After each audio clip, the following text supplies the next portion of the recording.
Empat saksi dihadirkan dalam sidang kelima kasus dugaan penodaan agama dengan terdakwa Basuki Cahayapurnama. Dan kita akan bergabung dengan reporter Egit Hapsari dari Auditorium Kementerian Pertanian Jakarta. Egit, sejauh ini sudah berapa saksi yang memberi keterangannya di sidang? Rory, saat ini saksi ketiga yakni Muhammad Burhanuddin tengah memberikan keterangan di depan majelis hakim. Muhammad Burhanuddin ini adalah saksi ketiga karena sebelumnya majelis hakim telah memintai keterangan dari dua saksi, yakni saksi pertama adalah Pedri Kasman, ini merupakan sekretaris dari PP Pemuda Muhammadiyah, kemudian dilanjutkan dengan saksi kedua yakni Irena Handono yang merupakan pendiri dari Yayasan Pembina Mu'alaf Irena Handono, dan ketiga saksi yang sejauh ini dihadirkan dalam persidangan ini merupakan saksi pelapor dan belum memasuki ke tahap persidangan pemberian keterangan oleh saksi fakta. Rory, jika kita lihat latar belakang dari saksi ketiga ini yakni Muhammad Burhanuddin. Muhammad Burhanuddin ini merupakan seorang saksi pelapor yang berprofesi sebagai advokat atau pengacara, dan sebelumnya ia pernah menjadi advokat atau kuasa hukum bagi sejumlah tokoh, yakni salah satunya adalah Farhad Abbas terkait dengan pra-peradilannya dengan musisi Ahmad Dhani. Selain itu, Muhammad Burhanuddin ini juga pernah menjadi kuasa hukum bagi anggota DPR fraksi Demokrat Iputu Sudiartana yang kini telah menyandang status sebagai tersangka kasus suap atas OTT di Komisi Pemberantasan Korupsi atau KPK. Selain itu, jika kita dapat review saksi kedua, karena Muhammad Burhanuddin ini baru saja memberikan keterangan 1 jam yang lalu, Rory, di saksi kedua tadi, yakni Irena Handono, ada sejumlah poin penting yang juga menarik yang kami catat selama persidangan yang kurang lebih berlangsung selama 4 jam tadi di depan majelis hakim. Irena Handono menegaskan kembali bahwa ia melaporkan Gubernur DKI Jakarta nonaktif Basuki Cahayapurnama karena ia menilai bahwa Ahok telah menistakan agama sebagaimana pernyataan yang mengenai surat Al-Maidah ayat 51 di Kepulauan Seribu pada September 2016 lalu. Dan dalam berita acara pemeriksaannya, Irena Handono juga menegaskan kembali bahwa terlepas dari kata pakai ataupun tidak, ia menilai bahwa Ahok telah menistakan agama yang yakni ayat suci Al-Quran yang notabene adalah agama lain, sehingga ia pun keberatan dengan hal tersebut. Lantas apa yang menjadi dasar dari laporan Irena Handono, Rory? Ia mengatakan bahwa ia sebenarnya pertama kali melihat video dari Ahok sendiri dari WhatsApp, lalu ia kemudian mencari lagi dengan menggunakan situs YouTube atau laman YouTube, dan ia menemukan video berdurasi 48 menit yang ini sebenarnya bukan video penuh atau video asli yang berdurasi sebenarnya 1 jam 48 menit. Namun di sini saat ia memberikan keterangan di depan majelis hakim tadi sempat diwarnai perdebatan antara kuasa hukum Basuki Cahayapurnama dengan Irena Handono, karena kuasa hukum dari Ahok sendiri meragukan validitas dari keterangan Irena Handono lantaran beberapa kali kuasa hukum menanyakan tentang latar belakang dan juga data diri dari Irena Handono, namun berkali-kali pula Irena Handono mengelak dan juga enggan memberikan keterangan mengenai latar belakangnya seperti sekolah dan juga keluarga.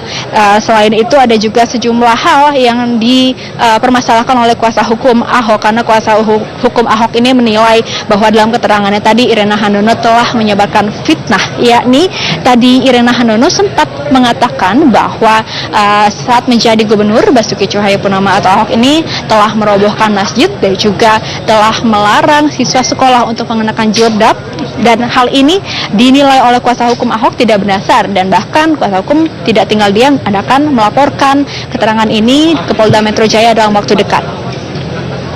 Rory? Egit, dengan Andini di sini, fakta persidangan apa yang diperoleh dari saksi sebelumnya? Ini juga kita lihat dari keterangan saksi pertama, yakni Pedri Kasman yang merupakan sekretaris dari PP Pemuda Muhammadiyah. Ada sejumlah poin juga cukup penting dan menarik yang kita catat, yakni di depan majelis hakim. Sama seperti saksi lainnya, ternyata Pedri Kasman ini tidak melihat secara langsung pidato yang disampaikan oleh Ahok di Kepulauan Seribu, melainkan ia hanya menyaksikan melalui WhatsApp, dan juga ia ternyata melaporkan Ahok kepada polisi atas instruksi dari Ketua PP Muhammadiyah, yakni Daniel Azhar. Selain itu ada sejumlah fakta persidangan juga yang terungkap dari pemeriksaan saksi pertama, yakni Perdi Kasman ini, yakni ia ternyata melaporkan Ahok sebelum Majelis Ulama Indonesia atau MUI mengeluarkan fatwa penistaan agama. Dan selain itu, kuasa hukum Ahok juga menyatakan akan mempertimbangkan kembali untuk melaporkan Perdi Kasman ini karena kuasa hukum Ahok menilai pernyataan dari Perdi Kasman ini subjektif dan tidak berdasar. Andini. Egit Hapsari, terima kasih. Dan hingga petang ini sidang kasus dugaan penodaan agama dengan terdakwa Basuki Cahayapurnama masih berlangsung. Masa pro dan kontra diminta membubarkan diri karena sudah pukul 18 waktu Indonesia Barat. Kita akan ikuti laporan reporter Eva Wondo dari luar gedung Kementan, Jakarta. Eva, apakah masa sudah membubarkan diri? Rory, saat ini kelompok massa, baik kelompok massa dari kelompok yang pro dan juga kelompok yang kontra terhadap Ahok sudah membubarkan diri. Tadi massa sudah mulai membubarkan diri sejak pukul 17.30 waktu Indonesia Barat. Ini sesuai dengan arahan dari Kapolda Metro Jaya Irjen Pol M. Iriawan yang tadi juga memantau langsung bagaimana jalannya sidang kelima Gubernur Nonaktif DKI Jakarta Basuki Cahayapurnama atau Ahok, bahwa dikatakan masa ini harus membubarkan diri yaitu pukul 18 waktu Indonesia Barat.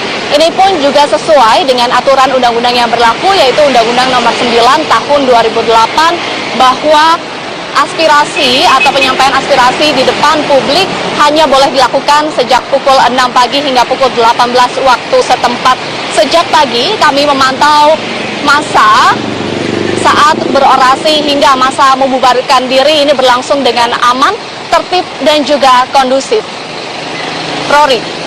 Eva Wondo melaporkan langsung dari depan gedung Kementan di Jakarta. Terima kasih atas laporan Anda. Sidang penistaan agama dengan terdakwa Basuki Cahayapurnama atau Ahok memasuki tahap pembuktian dengan menghadirkan keterangan saksi. Namun kuasa hukum Ahok mempertanyakan kredibilitas kehadiran saksi pelapor pada sidang keempat dan juga kelima di Auditorium Kementerian Pertanian Jakarta.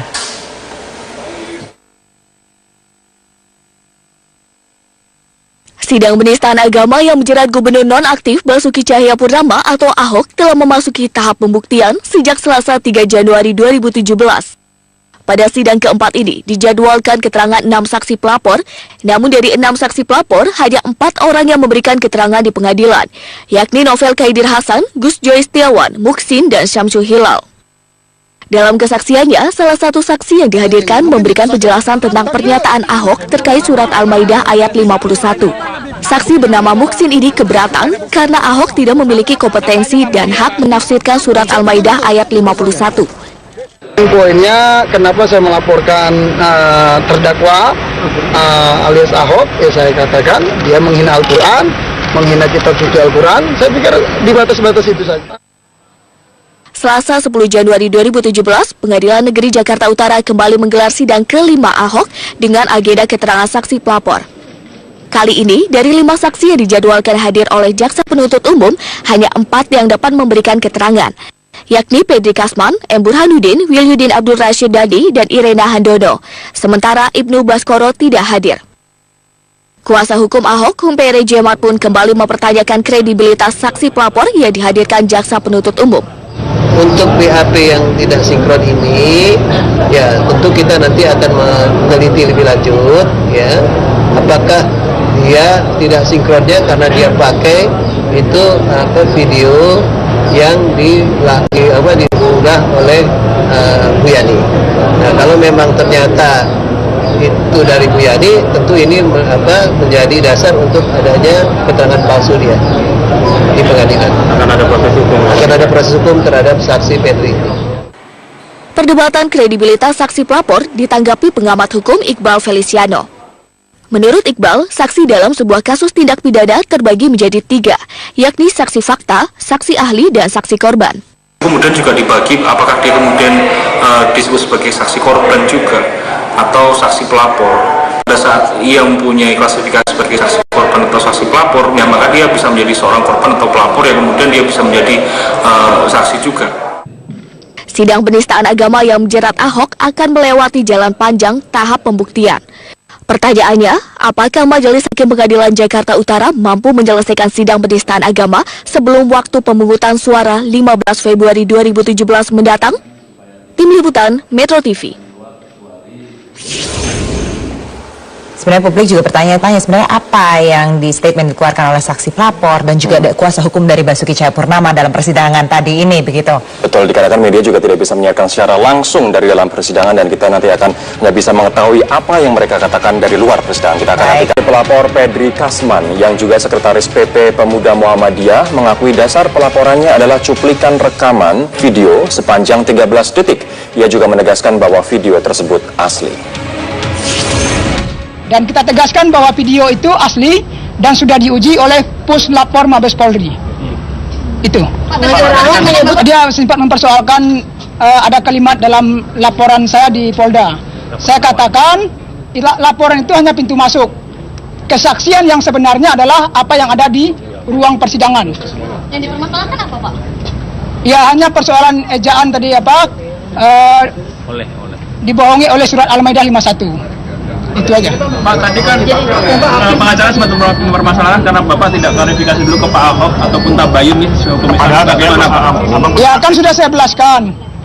Tabayun itu konteksnya berbeda ya. Ini kan kasus hukum. Kasus hukum ini nggak ada tabayun-tabayunan, gitu ya. Kasus kalau persoalan hubungan antar pribadi nggak ada masalah. Saya keluar tadi juga bersalaman kok dengan terdakwa, dengan seluruh pengacaranya. Jadi kasus hukum dengan hubungan antar manusia itu berbeda ya. Kuasa hukum Basuki Cahayapurnama atau Ahok Humphrey S. Jemar menyatakan keterangan saksi pelapor Pedri Kasman tidak sinkron sebab saksi pelapor mengacu kepada video rekaman pidato Ahok yang tersebar di media sosial.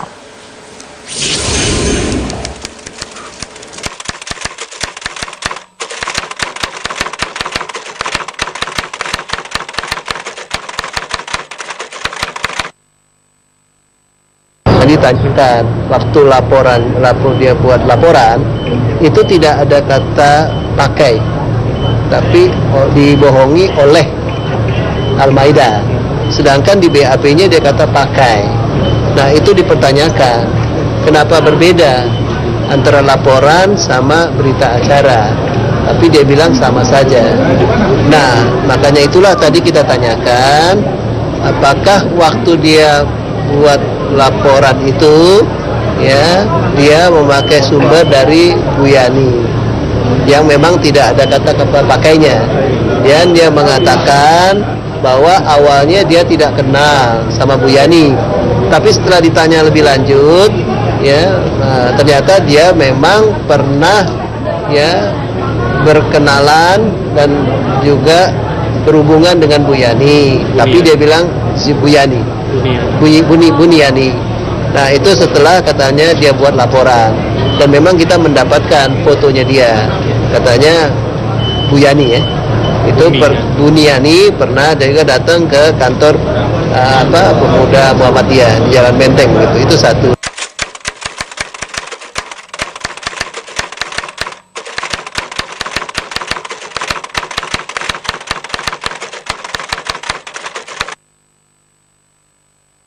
Yang dipersoalkan langsung oleh Pak Ahok itu berkaitan dengan katanya dia bilang dia tidak punya akses ya, karena ditanya apakah dia tidak mau melakukan klarifikasi, dia bilang dia tidak punya akses untuk berhubungan dengan Pak Ahok. Nah tetapi tadi kan sudah dijelaskan bahwa PP Pemuda Muhammadiyah ini itu sebenarnya hubungannya sangat dekat dengan Pak Ahok, karena Pak Ahok sering diundang dalam diskusi dan juga ya Pak Ahok ini malah dijadikan role model gubernur yang baik ya. Ya itu dinyatakan sendiri oleh Ketua Pemuda Muhammadiyahnya yaitu Daniel Simanjuntak begitu.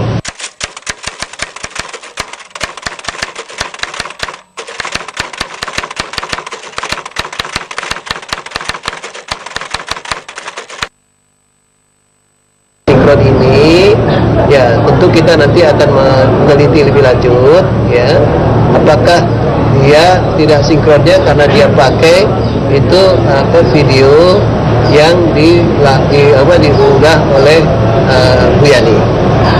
Karena dia mengaku dia ambil dari yang punya Bu Yani. Nah, kalau memang ternyata itu dari Bu Yani, tentu ini menjadi dasar untuk adanya keterangan palsu dia di pengadilan. Akan ada proses hukum terhadap saksi Pedri.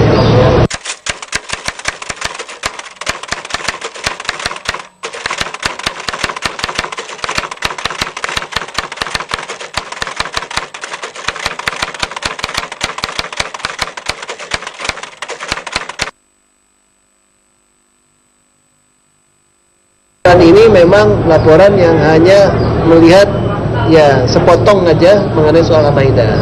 Padahal tadi sudah ditanyakan juga, bukankah sebelum langsung bicara mengenai Al-Maidah itu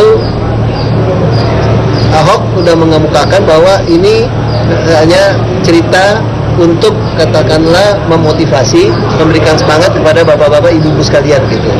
Dan dia tidak bicara mengenai soal agama di dalam sambutan Kepulauan Seribu. Dia bicara mengenai program, ya. Jadi kalau dilihat benar-benar mengenai soal agama, itu hanya ya omongan 13 detik mengenai Al-Maidah aja. Ya. Oke. Terima kasih ya. Nah, yang sering menjadi perhatian publik dan juga pertanyaan publik adalah bagaimana suasana psikologi seorang hakim ketika menyidangkan kasus yang besar dan agar dia terhindar dari tekanan massa dan juga opini publik, Andrina. Itu sebenarnya tekanannya baik atau buruk juga sih. Ada orang yang karena mungkin pengen melihat jalannya persidangan dan bagaimana melihat hakim ini bisa betul-betul fair begitu ya di mata publik begitu. 4 saksi dihadirkan dalam sidang kelima kasus dugaan penodaan agama dengan terdakwa Basuki Cahayapurnama. Dan kita akan bergabung dengan reporter Egit Hapsari dari Auditorium Kementerian Pertanian Jakarta. Egit, sejauh ini sudah berapa saksi yang memberi keterangannya di sidang? Rory, saat ini saksi ketiga yakni Muhammad Burhanuddin tengah memberikan keterangan di depan majelis hakim. Muhammad Burhanuddin ini adalah saksi ketiga karena sebelumnya majelis hakim telah memintai keterangan dari 2 saksi, yakni saksi pertama adalah Pedri Kasman, ini merupakan sekretaris dari PP Pemuda Muhammadiyah, kemudian dilanjutkan dengan saksi kedua yakni Irena Handono yang merupakan pendiri dari Yayasan Pembina Mu'alaf Irena Handono, dan ketiga saksi yang sejauh ini dihadirkan dalam persidangan ini merupakan saksi pelapor dan belum memasuki ke tahap persidangan pemberian keterangan oleh saksi fakta, Rory. Jika kita lihat latar belakang dari saksi ketiga ini yakni Muhammad Burhanuddin. Muhammad Burhanuddin ini merupakan seorang saksi pelapor yang berprofesi sebagai advokat atau pengacara, dan sebelumnya ia pernah menjadi advokat atau kuasa hukum bagi sejumlah tokoh, yakni salah satunya adalah Farhad Abbas terkait dengan pra-peradilannya dengan musisi Ahmad Dhani. Selain itu, Muhammad Burhanuddin ini juga pernah menjadi kuasa hukum bagi anggota DPR fraksi Demokrat Iputu Sudiartana yang kini telah menyandang status sebagai tersangka kasus suap atas OTT di Komisi Pemberantasan Korupsi atau KPK. Selain itu, jika kita dapat review saksi kedua, karena Muhammad Burhanuddin ini baru saja memberikan keterangan 1 jam yang lalu, Rory, di saksi kedua tadi yakni Irena Handono, ada sejumlah poin penting yang juga menarik yang kami catat selama persidangan yang kurang lebih berlangsung selama 4 jam tadi di depan majelis hakim. Irena Handono menegaskan kembali bahwa ia melaporkan Gubernur DKI Jakarta nonaktif Basuki Cahayapurnama karena ia menilai bahwa Ahok telah menistakan agama sebagaimana pernyataan yang mengenai surat Al-Maidah ayat 51 di Kepulauan Seribu pada September 2016 lalu. Dan dalam berita acara pemeriksaannya, Irena Handono juga menegaskan kembali bahwa terlepas dari kata pakai ataupun tidak, ia menilai bahwa Ahok telah menistakan agama yang yakni ayat suci Al-Quran yang notabene adalah agama lain, sehingga ia pun keberatan dengan hal tersebut. Lantas apa yang menjadi dasar dari laporan Irena Handono, Rory? Ia mengatakan bahwa ia sebenarnya pertama kali melihat video dari Ahok sendiri dari WhatsApp. Ya, hanya persoalan ejaan tadi dibohongi oleh surat Al-Maidah 51. Itu aja. Pak, tadi kan pengacara sempat mempermasalahkan karena Bapak tidak klarifikasi dulu ke Pak Ahok ataupun tabayun nih hukum Islam. Bagaimana Pak? Ya, kan sudah saya jelaskan. tabayun itu konteksnya berbeda ya. Ini kan kasus hukum. Kasus hukum ini nggak ada tabayun-tabayunan, gitu ya. Kasus kalau persoalan hubungan antar pribadi nggak ada masalah. Saya keluar tadi juga bersalaman kok dengan terdakwa, dengan seluruh pengacaranya. Jadi kasus hukum dengan hubungan antar manusia itu berbeda ya. Kuasa hukum Basuki Cahayapurnama atau Ahok, Humphrey S. Jemat menyatakan keterangan saksi pelapor Pedri Kasman tidak sinkron sebab saksi pelapor mengacu kepada video rekaman pidato Ahok yang tersebar di media sosial.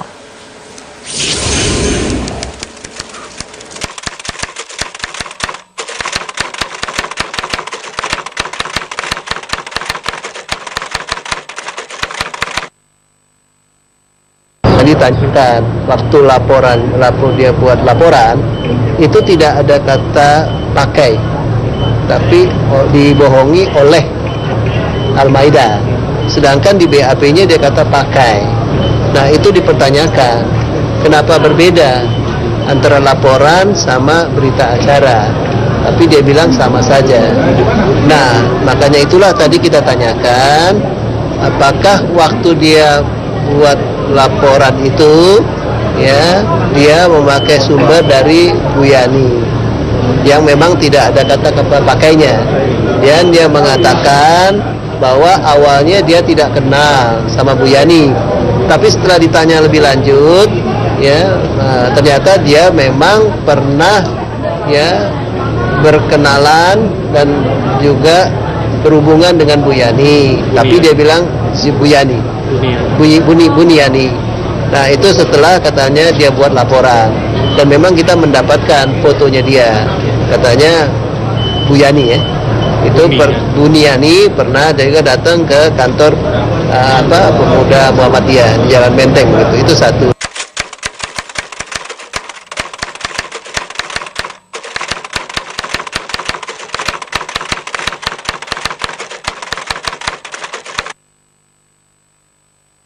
Yang dipersoalkan langsung oleh Pak Ahok itu berkaitan dengan katanya dia bilang dia tidak punya akses ya, karena ditanya apakah dia tidak mau.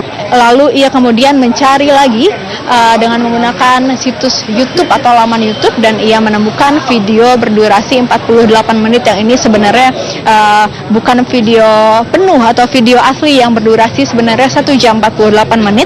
Namun di sini saat ia memberikan keterangan di depan majelis hakim tadi sempat diwarnai perdebatan antara kuasa hukum Basuki Cahayapurnama dengan Irena Handono, karena kuasa hukum dari Ahok sendiri meragukan validitas dari keterangan Irena Handono lantaran beberapa kali kuasa hukum menanyakan tentang latar belakang dan juga data diri dari Irena Handono, namun berkali-kali pula Irena Handono mengelak dan juga enggan memberikan keterangan mengenai latar belakangnya seperti sekolah dan juga keluarga.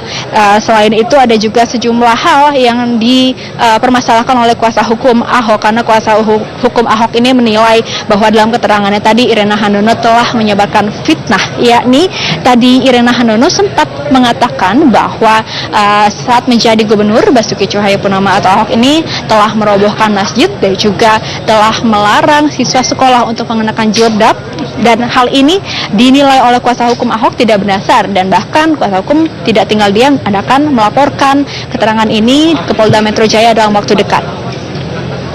Rory? Egit dengan Andini, di sini fakta persidangan apa yang diperoleh dari saksi sebelumnya? Ini juga kita lihat dari keterangan saksi pertama, yakni Pedri Kasman yang merupakan sekretaris dari PP Pemuda Muhammadiyah. Ada sejumlah poin juga cukup penting dan menarik yang kita catat, yakni di depan majelis hakim sama seperti saksi lainnya ternyata Pedri Kasman ini tidak melihat secara langsung pidato yang disampaikan oleh Ahok di Kepulauan Seribu, melainkan ia hanya menyaksikan melalui WhatsApp, dan juga ia ternyata melaporkan Ahok kepada polisi atas instruksi dari Ketua PP Muhammadiyah yakni Daniel Azhar. Selain itu ada sejumlah fakta persidangan juga yang terungkap dari pemeriksaan saksi pertama yakni Pedri Kasman ini, yakni ia ternyata melaporkan Ahok sebelum Majelis Ulama Indonesia atau MUI mengeluarkan fatwa penistaan agama. Dan selain itu kuasa hukum Ahok juga menyatakan akan mempertimbangkan kembali untuk melaporkan Pedri Kasman ini karena kuasa hukum Ahok menilai pernyataan dari Pedri Kasman ini subjektif dan tidak berdasar. Andini. Egit Hapsari, terima kasih. Dan hingga petang ini sidang kasus dugaan penodaan agama dengan terdakwa Basuki Cahayapurnama masih berlangsung. Masa pro dan kontra diminta membubarkan diri karena sudah pukul 18 waktu Indonesia Barat. Kita akan ikuti laporan reporter Eva Wondo dari luar gedung Kementan, Jakarta. Eva, apakah masa sudah membubarkan diri? Rory, saat ini kelompok massa, baik kelompok massa dari kelompok yang pro dan juga kelompok yang kontra terhadap Ahok sudah membubarkan diri. Tadi massa sudah mulai membubarkan diri sejak pukul 17.30 waktu Indonesia Barat.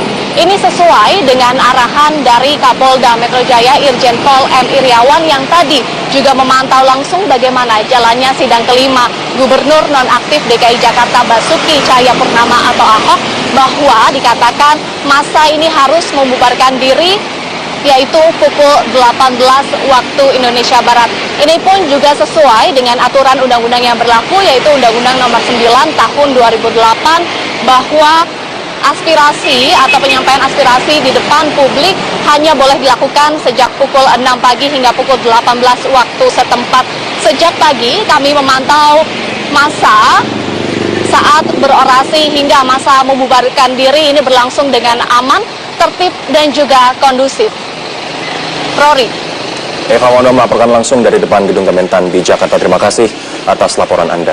Sidang penistaan agama dengan terdakwa Basuki Cahayapurnama atau Ahok memasuki tahap pembuktian dengan menghadirkan keterangan saksi. Namun kuasa hukum Ahok mempertanyakan kredibilitas kehadiran saksi pelapor pada sidang keempat dan juga kelima di Auditorium Kementerian Pertanian Jakarta.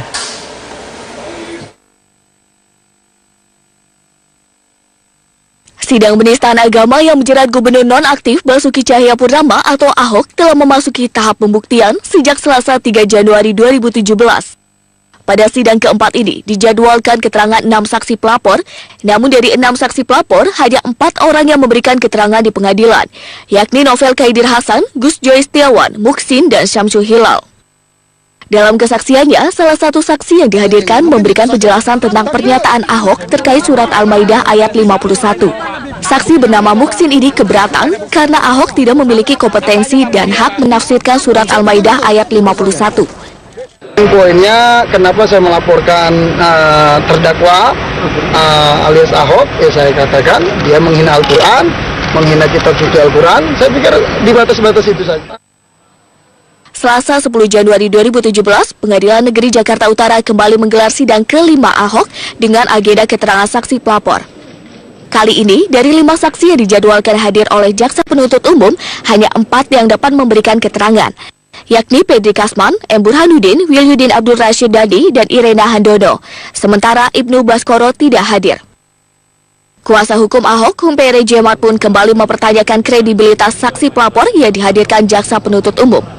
Untuk BAP yang tidak sinkron ini, ya tentu kita nanti akan meneliti lebih lanjut, ya, apakah dia tidak sinkronnya karena dia pakai itu video yang diunggah oleh Bu Yani. Nah, kalau memang ternyata itu dari Bu Yani, tentu ini menjadi dasar untuk adanya keterangan palsu dia di pengadilan. Akan ada proses hukum terhadap saksi Pedri. Perdebatan kredibilitas saksi pelapor ditanggapi pengamat hukum Iqbal Feliciano. Menurut Iqbal, saksi dalam sebuah kasus tindak pidana terbagi menjadi 3, yakni saksi fakta, saksi ahli, dan saksi korban. Kemudian juga dibagi apakah dia kemudian disebut sebagai saksi korban juga atau saksi pelapor. Pada saat ia mempunyai klasifikasi sebagai saksi korban atau saksi pelapor, ya maka dia bisa menjadi seorang korban atau pelapor yang kemudian dia bisa menjadi saksi juga. Sidang penistaan agama yang menjerat Ahok akan melewati jalan panjang tahap pembuktian. Pertanyaannya, apakah Majelis Hakim Pengadilan Jakarta Utara mampu menyelesaikan sidang penistaan agama sebelum waktu pemungutan suara 15 Februari 2017 mendatang? Tim Liputan Metro TV. Sebenarnya publik juga bertanya-tanya sebenarnya apa yang di statement dikeluarkan oleh saksi pelapor dan juga ada kuasa hukum dari Basuki Cahayapurnama dalam persidangan tadi ini, begitu. Betul, dikarenakan media juga tidak bisa menyiarkan secara langsung dari dalam persidangan dan kita nanti akan nggak bisa mengetahui apa yang mereka katakan dari luar persidangan. Kita akan nantikan. Pelapor Pedri Kasman yang juga sekretaris PP Pemuda Muhammadiyah mengakui dasar pelaporannya adalah cuplikan rekaman video sepanjang 13 detik. Ia juga menegaskan bahwa video tersebut asli. Dan kita tegaskan bahwa video itu asli dan sudah diuji oleh Puslapor Mabes Polri. Itu. Dia sempat mempersoalkan ada kalimat dalam laporan saya di Polda. Saya katakan laporan itu hanya pintu masuk. Kesaksian yang sebenarnya adalah apa yang ada di ruang persidangan. Yang dipermasalahkan apa, Pak?